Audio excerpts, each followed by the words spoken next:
Assalamualaikum warahmatullahi wabarakatuh. Bismillah, alhamdulillah, wassalatu wassalamu ala rasulillah Sayyidina wa maulana Muhammad ibn Abdillah wa ala alihi wa sahbihi wa mawalah wa la hawla wa la quwwata illa billah, amma ba'du.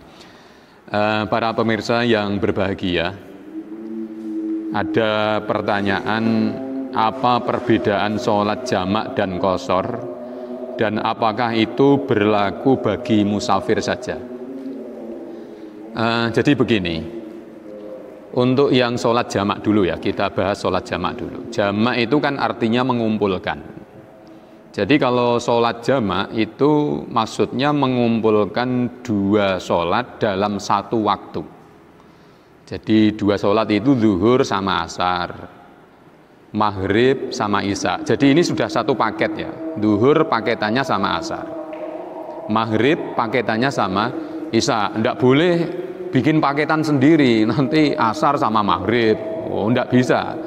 Terus isya sama subuh, tidak bisa. Ini sudah ditetapkan paketannya. Jadi misalnya begini, sholat zuhur dan sholat asar itu dilakukan di waktu zuhur. Nah, kalau dilakukan di waktu sholat yang pertama, itu namanya sholat jamak takdim. Gitu. Atau dilakukan di waktu sholat yang kedua, zuhur sama asar dilakukan di waktu sholat asar. Itu namanya jamak takhir.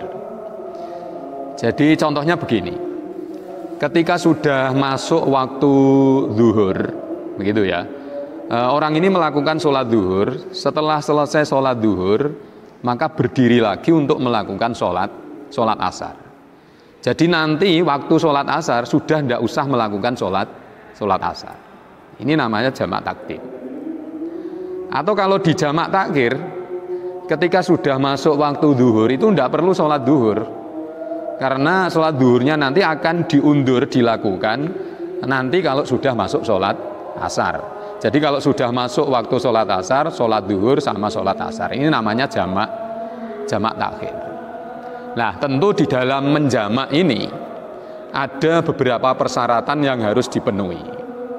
Untuk jamak takdim, ini syaratnya yang pertama, mendahulukan sholat yang pertama.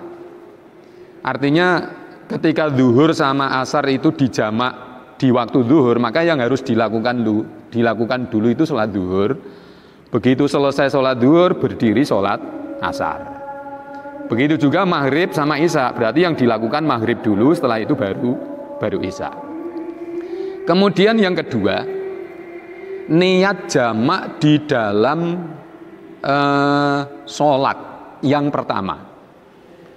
Kalau kita menjamak takdim, misalnya zuhur sama asar, ketika kita sholat zuhur, gitu ya, kita harus punya niat. Jadi niat menjamak itu memang yang baik itu bareng ketika takbiratul ihram. Cuman kayaknya agak kesulitan. Yang mudah itu begini ya, sholat zuhur biasa. Niat sholat zuhur biasa. Lah di tengah-tengah sholat itu apakah di rakaat pertama, di rakaat yang kedua, waktu tahiyat awal, atau mungkin waktu tahiyat akhir sebelum salam. Itu hati kita itu kerentek. Ya, niat bahwa sholat asarnya saya jamak takdim. Begitu harus ada niat, tapi niatnya ketika melakukan sholat itu. Nah, makanya nanti begitu salam selesai, kemudian langsung berdiri sholat asar. Jadi memang asarnya sudah diniati. Lah, melakukan sholat asarnya ya sholat asar biasa, karena niatnya sudah diambil waktu ketika melakukan sholat zuhur itu. Itu ya, itu yang kedua. Yang ketiga harus berturut-turut. Ya, artinya berturut-turut itu langsung. Begitu salam dari sholat zuhur ya langsung berdiri, tidak boleh dipisah dengan kegiatan lain. Kalau selesai sholat zuhur, salam, terus kemudian keluar, ngopi, rokokan, terus habis itu sholat asar ya tidak boleh. Ini sudah dipisah dengan kegiatan-kegiatan di luar sholat, tidak boleh. Jadi harus langsung. Begitu salam selesai, langsung berdiri melakukan sholat asar. Kemudian yang berikutnya, syarat yang berikutnya adalah orang ini dalam posisi sebagai musafir. Ya, kalau dia sudah kembali ke daerahnya, kembali ke kampungnya, kan status musafirnya hilang. Gitu. Jadi selama dia melakukan jamak itu posisinya harus selalu dalam keadaan musafir. Ini kalau jamak takdim. Nah, bagaimana dengan jamak takhir? Untuk jamak takhir itu syaratnya yang pertama ya melakukan niat untuk menjamak di waktu sholat yang pertama, di waktu sholat yang awal. Jadi misalnya duhur sama asar ya, kita mau melakukan jamak takhir. Ketika masuk waktu duhur ya, maka kita harus niat, harus kerentek bahwa sholat duhur saya ini akan saya jamak dengan sholat asar. Jadi ketika masuk waktu duhur ya, boleh pertama, boleh tengah-tengah, pokoknya niat itu dilakukan di waktu sholat duhur ya. Jadi jangan sampai tidak niat. Kalau orang ini tidak niat, tahu-tahu sholat duhurnya tidak dilakukan, terus masuk waktu asar sholat duhur lah, itu nanti statusnya bukan jamak, statusnya nanti qadha. Ya berarti dia berdosa. Makanya biar tidak berdosa, begitu masuk waktu duhur, maka dia harus niat kalau sholat duhurnya akan dijamak takhir dengan sholat asar. Itu. Kemudian syarat berikutnya tentu orang ini harus berstatus musafir. Nah, selanjutnya begini. Sholat jamak ini berlaku untuk siapa? Begini, sholat jamak ini kan sebenarnya rukhsah, keringanan, dispensasi, dan ini diberikan kepada orang-orang yang melakukan perjalanan jauh atau sering disebut dengan musafir. Lah ukuran jauh itu berapa? Kalau ulama-ulama fikih itu jauh ukurannya 2 markalah. 2 markalah itu kalau diukur pakai kilometer itu ada yang mengatakan 80 kilometer, ada yang mengatakan 88, ada yang mengatakan 96 km. Ya artinya kalau jarak tempuhnya kurang dari 80 ya dia tidak dapat rukhsah. Misalnya ada orang bepergian dari Jombang ke Mojo Agung, ya tidak boleh melakukan jamak. Jombang ke Perak ya tidak boleh melakukan jamak, wong itu kurang dari 80 km. Ya. Kalau perginya ke Jakarta, ke Bandung, ke Solo itu lebih dari 80 km, maka ini ada rukhsah gitu. Dan rukhsah itu apabila diambil, itu kata Rasulullah itu malah justru senang ketika umat Muhammad itu diberi rukhsah, diambil, dilakukan, itu Kanjeng Nabi malah senang. Jadi kalau dapat rukhsah jangan dibiarkan. Dapat dispensasi kok dibiarkan, itu rugi sendiri nanti. Nah, tapi ada lagi sebagian ulama seperti Imam Ibnu Sirin, Imam Al-Qaffal mempunyai pendapat bahwa sholat jamak itu boleh dilakukan orang yang tidak dalam perjalanan atau orang yang tidak berstatus musafir, tapi dengan syarat apabila ada hajat atau kesibukan yang mendesak. Misalnya ketika terjadi resepsi pernikahan, ini kan tentu tuan rumah itu repot dengan banyaknya tamu, banyak orang yang buuh, ini kan repot.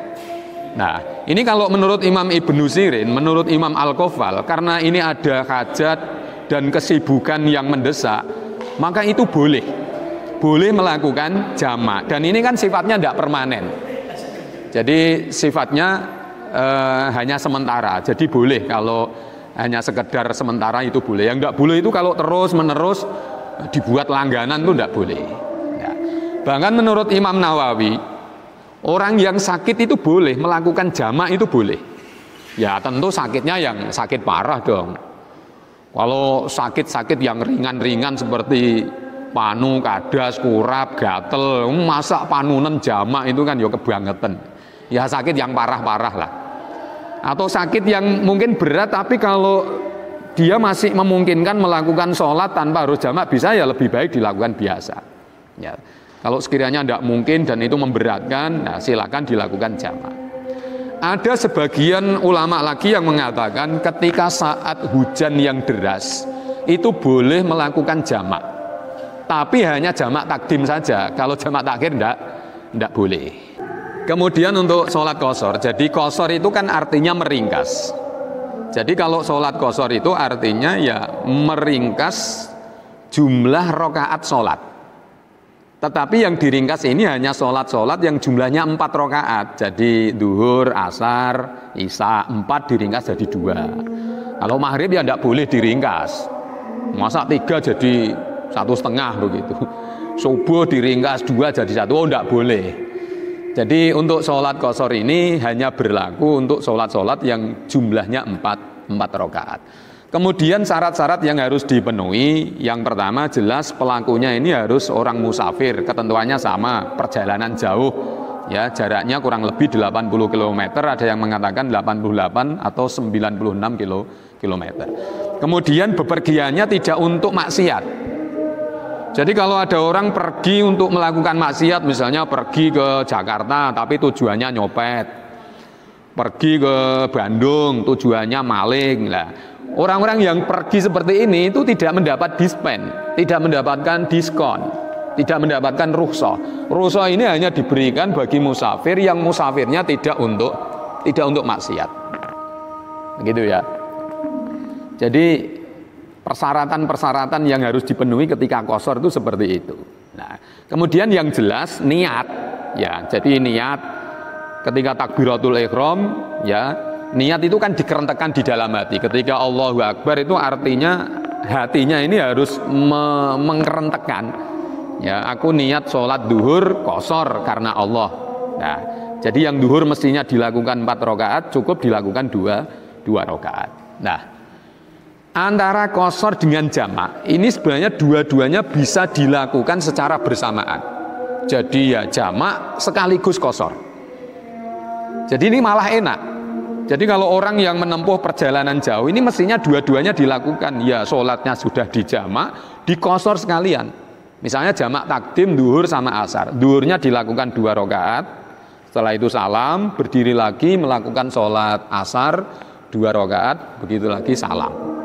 Nah, ini rukhsah-rukhsah yang diberikan oleh agama ya kepada orang-orang yang dalam bepergian jauh. Nah, cuma yang kayak tadi misalnya punya hajat, ya sakit, itu hanya jamaknya saja. Tidak boleh dengan qashar. Jadi yang boleh dengan qashar itu yang hanya bepergian. Misalnya orang yang punya resepsi pernikahan, sakit, ya itu hanya jamak saja. Qasharnya tidak berlaku. Begitu ya. Saya kira ini yang bisa saya sampaikan. Semoga bermanfaat. Wassalamualaikum warahmatullahi wabarakatuh.